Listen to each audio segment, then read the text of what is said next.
Hey everybody, so I am back with the last video in this series of painting Castle Ravenloft skeletons.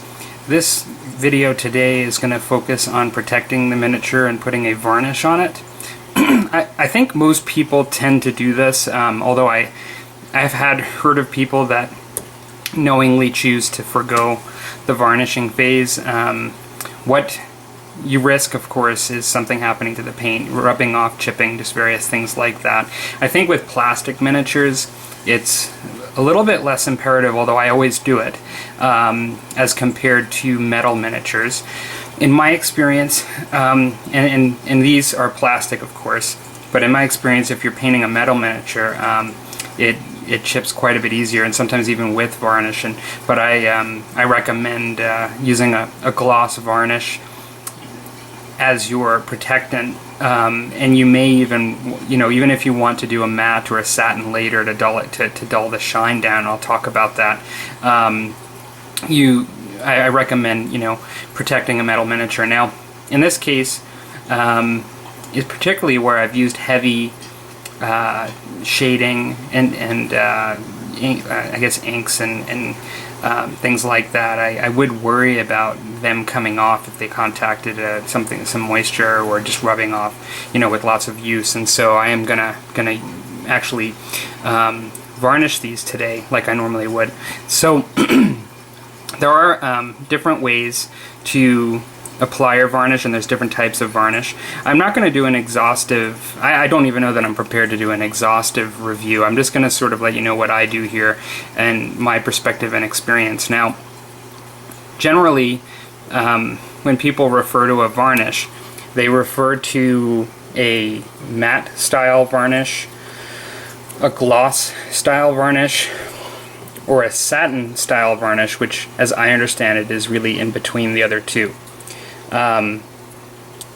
What I had said I would do for this video series is I'm going to work as if I didn't have an airbrush, but I'll just let you know that this is an area where if you have access to an airbrush, I really find it helpful. And part of that is that rattle cans, spray cans tend to be a little bit less predictable in general. You have to make sure you mix them well and shake them up, of course. But they're also, as I understand, a little bit more temperature and humidity sensitive. Now, some people will say they've absolutely never had a problem with either spray cans or with a particular kind of product of spray can. But when you do your research, you will find that lots of people have had problems both with spray cans and certain kinds of, under certain conditions. If you don't shake them up, and in particular, if you have some sort of really big imbalance as far as humidity, or even more importantly, if you have a major imbalance with temperature, and that being primarily cold. If you're actually spraying varnish in much colder weather, like in a really cold garage. I live in Canada, so very easily done. You can have lots of problems, and so I recommend following the instructions if you're going to use a spray can and doing it on in the most likely room temperature conditions, or whatever it says on the can, and making sure you shake it up well. So I will make a recommendation before I talk about airbrushing varnishing. I don't know how many different kinds of varnish I've used, but I will say that I have some in front of me here that I'll mention before I move to the airbrush. These are what I was using. Now, I started out using Purity Seal by Games Workshop. This is a Games Workshop product. Some people absolutely swear by this and never have a problem with it. I found that I got a cloudy effect when using it, but it was when I first started painting. Now, that cloudy effect I found I get even with the airbrush with a matte varnish if I use too much. And so I find the gloss varnish generally gives you a very clear coat. Matte varnish gives you what some people refer to as a dull coat, or a very matted kind of look, kind of like a matte photograph, instead of that shiny gloss photograph. But I just found that the ingredient, like the cloudiness, and that inherently comes in a matte varnish, you could tell it's white versus very well. They both kind of look white there, but maybe on camera you should be able to see that this one is whiter than this one. And essentially, if you build that up, it will cloud your color, and in some ways it really negatively affects the look of the miniature, because all of that sort of highlighting and richness and color you try to achieve, you end up losing. So I didn't have a lot of luck with this, but some people swear by it. So look up on YouTube and look at other people's experiences. This is just Rust-Oleum. So it's just premium Rust-Oleum crystal clear enamel. I use this for terrain mostly. It comes out very shiny, and I would probably dull it down, but I don't normally use it on my miniatures. I don't know that I ever even tried, but it works great for terrain. Another product I've used on terrain, and it's just because it actually was left at my house when I bought it. This was just in the garage in the house when I bought it, and it's basically a typical. This says Patricia Nimmock's. It's a craft. It's just a craft clear matte, sealer matte, and it probably would be similar to, like, I don't think it's the same product, but it'd be like having like a Martha Stewart or something like that, matte, crystal clear. This stuff actually worked really well. It's old as anything, but it actually worked really well. I only used it on terrain, but it's a matte coating, and it actually worked really well. You know, now, if I had to use a spray can like today, because I've committed to not using my airbrush for this series, what I would use, based on personal experience, is Tester's Dull Coat. Now it's for a matte, and typically that's probably what I would that's what I would use. And the reason it is pricey, at least where I live. But I've never had a problem with it. It has a very good reputation online. I'm sure there's somebody that has had a problem with it, but I've never, and I very rarely, if ever, have heard someone having a problem with this compared to other products.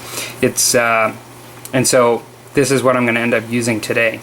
So what I'll just mention is, I talked about the airbrush. These are Vallejo. You can actually brush these on. You can dilute them down with water, which I occasionally will put a couple of drops in my airbrush. I bought the satin because I typically, unless I'm looking to achieve a specific effect, I might use just gloss. And in some cases, I might even paint, like on, let's say, a Space Marine helmet's eyes, or gems. You can, when you're done with your varnishing, you can put a bit of straight gloss on it. It gives a very shiny kind of look, and so it's kind of a neat trick. But what I've found my favorite combination is really 2/3 gloss and 1/3 matte, and then, you know, if it's in the airbrush, I might throw in a couple drops of water and use a toothpick and just sort of smooth it out. That's sort of my go-to varnish procedure in general. When I went and I bought the satin because I thought, since I use so much of it that way, that it might work well for me. It's been a while since I've tried it, but the reason I stopped kind of using it is that I just didn't find, I think I found that it had a lot more matte in appearance than what I expected. And again, you know, that's that cloudy look that can creep up on you really quick if you're not careful. And so that's why I stopped using it. I found I got better results just mixing it myself consistently. So I'm not going to talk anymore about airbrushing it, but I'm just going to say that is, if you're wondering what I do and why it's different than maybe what I'm going to do today on my videos, it's because this is what I normally always use, is the Vallejo stuff. I probably buy more bottles of this stuff than any particular color or thing in general. I go through a lot of gloss varnish, actually.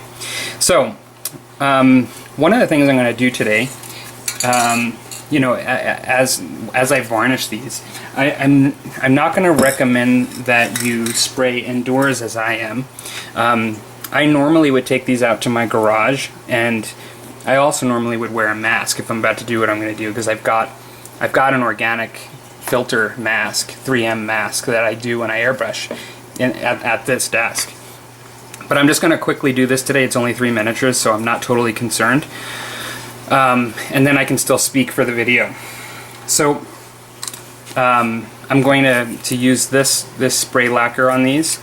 The way I'll bring my little cardboard box with my garbage bag in it that I'll use to spray it. I don't know the magic number, but I would stay at least 10 inches away, from the miniatures. And you don't want to, particularly with a gloss, because gloss tends to be thicker, is you don't want to just sit and spray and hold it there. You want to basically spray light coats and go across all three.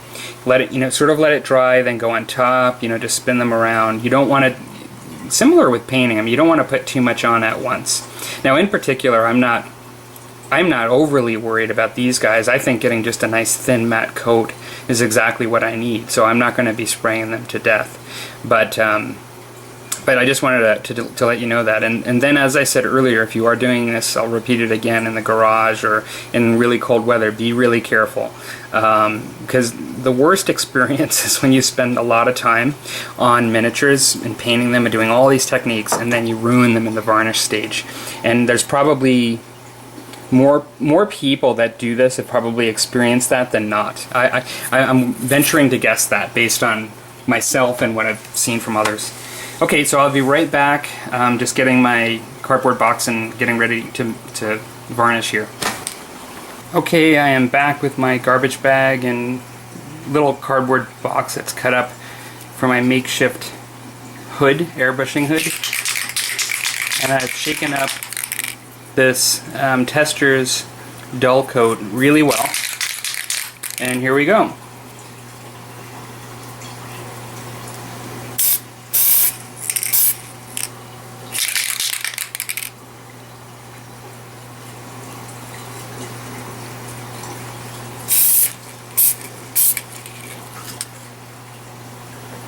So this is actually covered pretty thickly, pretty fast. It's been a while actually since I've used these.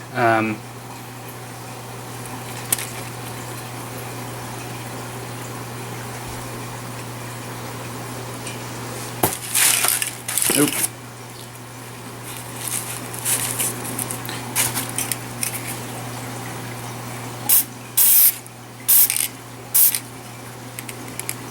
I'm just going over the back here a bit.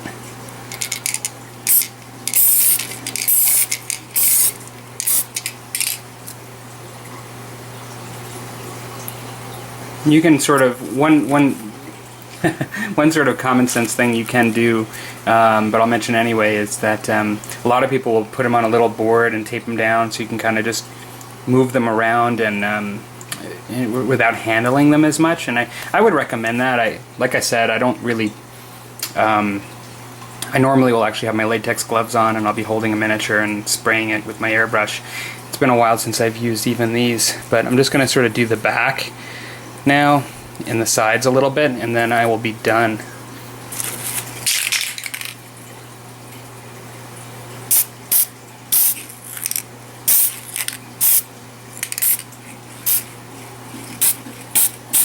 Okay, so I'm not doing that. That's sort of how I would do it. I mean, if you had metal miniatures, you might want to do it, apply it more than one coat, particularly if it's matte, because I don't, but just careful with the product you're using so you don't get the cloudiness creeping up on you. I'm going to just let these dry and just come back and just show the final product. And then that will be it for this series. Hey everyone, I'm back now after having just applied the matte varnish as shown and let it dry. There are two things I just need to mention at the close of this series before showing the final product here that I did prior to the video I'm showing it to you today. So after the highlighting video, I did, as I said, use just black paint over the black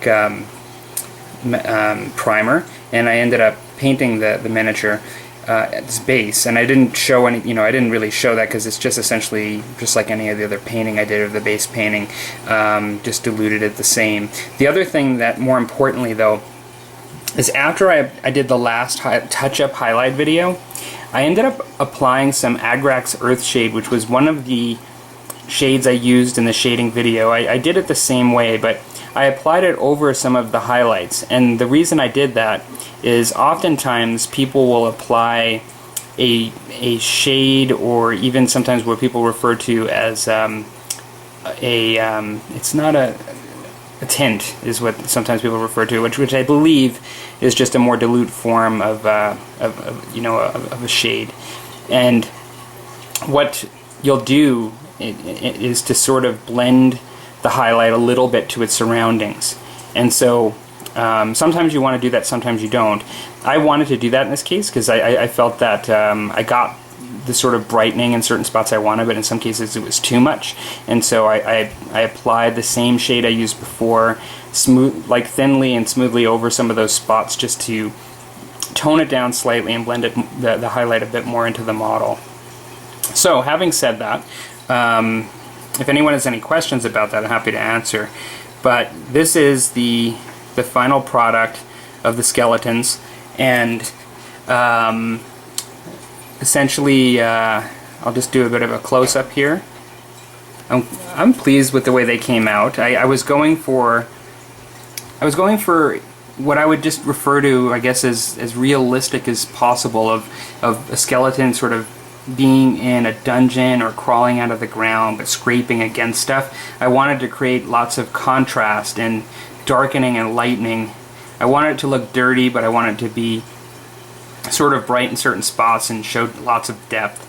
And you know, I'm happy with it. You know, I think I may have said in the beginning of the video that I don't think I've ever painted skeletons before, and so for the first time doing that, I think that I'm pleased with the results. They look kind of scary looking, you know, like I think they look like the kind of skeletons I envision in Dungeons and Dragons, you know, sort of coming after the warrior or the wizard. And yeah, and so definitely like it better than just white plastic, you know, which is what I believe they were when I started. Oop, out of focus there. But yeah, there we go. It took me a while. I really took my time in making these videos. They've been sitting up on my shelf. I've just been sort of pulling them down in between projects and doing this. But to be honest, this is a really quick, you know, it's a quick process. I did it fairly simply, maybe except for doing some where I did little touches on the shading to add some black over in some of the deep crevices, where I normally get a brown Adrex Earth shade. I added selectively some Nuln Oil in spots, and then same thing with the highlights. After doing some dry brushing, I actually added some even lighter highlights in certain spots to try to create some more depth and realism. Outside of that, you know, it was a fairly simple process. So I hope you guys enjoyed the series, and I will be putting up more of the Dungeons and Dragons Castle Ravenloft miniatures in the future, just showcasing individual miniatures. Take care, everybody.